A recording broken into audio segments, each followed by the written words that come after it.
olemme otelleet ottelun Liikunnan Riemoa vastaan, Liikunnan Riemon kakkosjoukkuetta vastaan. Tässä Fenixin Niilo, Tuomas Kukko. Mitenkä meni omasta mielestä? Anteeksi, kuuluu huonosti. Anteeksi, mitenkä meni näin niin kuin omasta mielestä? No kyllähän ne Riemun nuoret pojat niin antoi kovan pastuksen ja vikkeliä vipeiltä ja loppuun asti jaksavat painaa, mutta näkisin, että meillä oli kuitenkin homma täysin kontrollissa loppuun asti.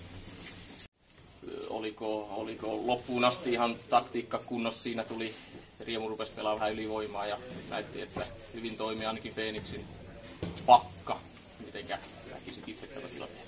No kyllä me virhe tehtiin siinä, ne pääsi kerran yli keskirajan kuitenkin ylivoimalla, että oli tavoitteena pitää ne omissa nurkissa, mutta olihan se edelleen täysin kontrollissa, ei yhtään vaarallista paikkaa ylivoimalla.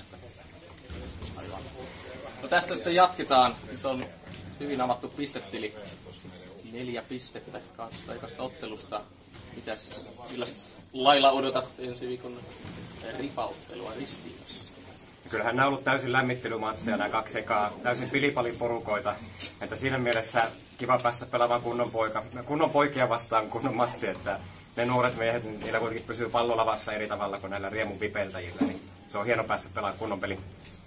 Kyllä. No niin, kiitoksia täältä tähän.